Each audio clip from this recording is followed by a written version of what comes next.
If you feel stuck in your job and you don't see a path to doing something you enjoy that makes you a lot more money, if you're secretly envious of all these entrepreneurs who make all this money and have all this freedom, I'm going to tell you what it will really take for you to become one of them. I went from working in a grocery store to having $1 million net worth by the time I was 30 years old. But what it took for me to do that is not what is usually talked about in these videos that are telling you how to make money. And it's important to address this because if you feel unhappy with where you are today, imagine how you're going to feel if nothing changes and another 2, 5, or even 10 years goes by. When I graduated college, I got a corporate job at a big hospital company. I was sitting in a cubicle processing insurance claims. I sat there all day doing mindless work. And after working there for over 3 years, I was depressed on a regular basis. And I hit such a low point that I just quit. And I didn't even have a plan. I just knew that I had to figure something else out. So I end up going and getting a job at a grocery store. At the grocery store, I was the produce guy.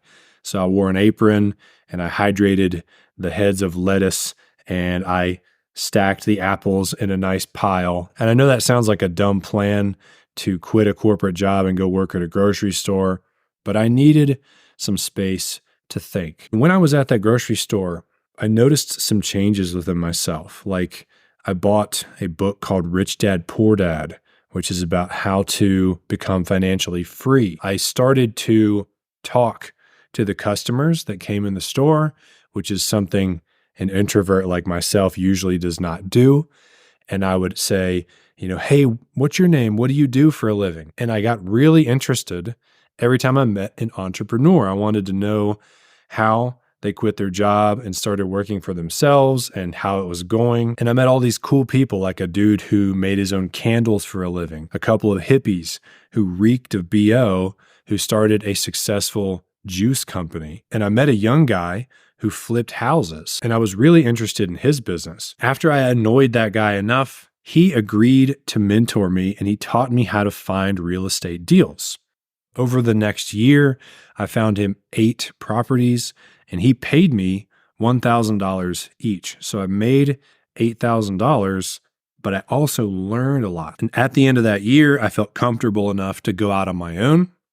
The next year, I brought in $125,000 in my real estate business, which was 3 times as much as I had ever made in a year before. The next year, my income doubled again. And then 2 years after that, it doubled a 3rd time. And I was now making more money than the CEO of the corporate job that I used to work at. And that's when my eyes really opened to the power of entrepreneurship. And you might be saying, well, Brian, you timed the market right. And to some degree, that's true. But 2 days ago, I was across from one of my good friends, Ryan, at a coffee shop. We were co-working together. He got into real estate 2 years ago, 2021, and now he has 10 rentals. He's doing a fix and flip where he's going to make $300,000 or $400,000. The market has not been good during the time he has been in it. You might also think, Brian, you were lucky to have found the guy who is willing to mentor you. And that's true as well. Having a mentor is key, but it is in our DNA to want to teach and mentor other people. There's lots of mentors out there waiting to help someone. And I'm bringing these up because I just know that when I used to hear stories about how some dude went from working at the grocery store to having $1 million, I'd always just be like, yeah, that's fine for him, but it's not going to work for me. And I would have all these explanations about why that was true. But then when I became that guy, I could look back and see what really happened in order for me to make a leap to having a new reality. And here's what it really took. When I started working at that grocery store, something snapped in me. I was so fed up from all the years of jobs that I had because I Had a job ever since I was 15 years old working at Chick-fil-A, all the way up until in my 20s when I'm at this grocery store critical moment. I said, no more. I cannot keep working shitty jobs that suck my soul, and I have to find a new way.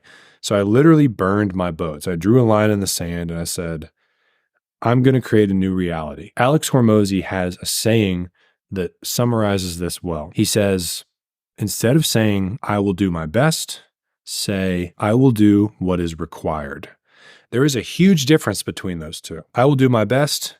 Your best is different from one day to the next. And on any day, you could quit and say, well, I tried. I gave it my best. Doing your best is not good enough. Doing what is required, however, implies that you will not quit until the goal is met. You will do what is required to meet the goal. When you're ready to do not your best, but to do what is required, you will create a new reality. It is inevitable. If you go out and you find mentorship and you follow a proven path and you learn from your mistakes and you get up every time you fall on your face, you will inevitably get there. You're not just going to fail forever. You're not that stupid, okay?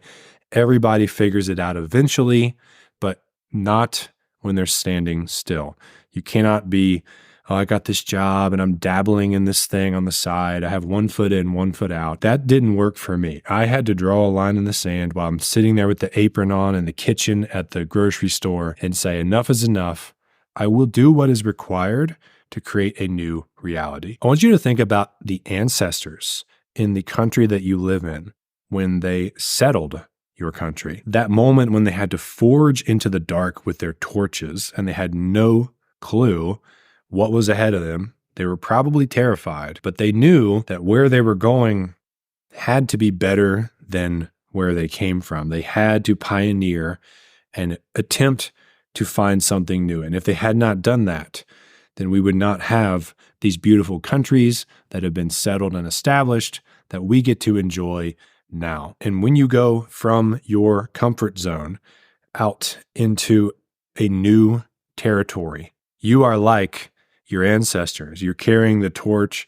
It's going to be dark. The torch only illuminates the next 5 feet, so you can only see a couple steps ahead of you, but you keep pushing forward. That is the mindset that you've got to have if you want to create a new reality. And it will feel like shit when you do this. I have always been terrified of public speaking. And so I joined Toastmasters, which is this public speaking club. Every time it was my turn to speak when I was driving to Toastmasters, I was queasy. I was just like, why did I agree to do this?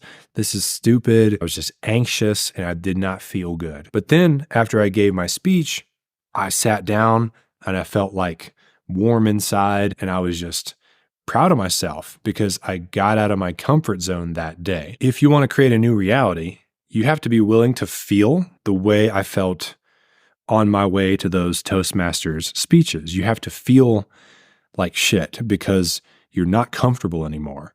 They call it your comfort zone for a reason. Get out of your comfort zone, it will not be comfortable.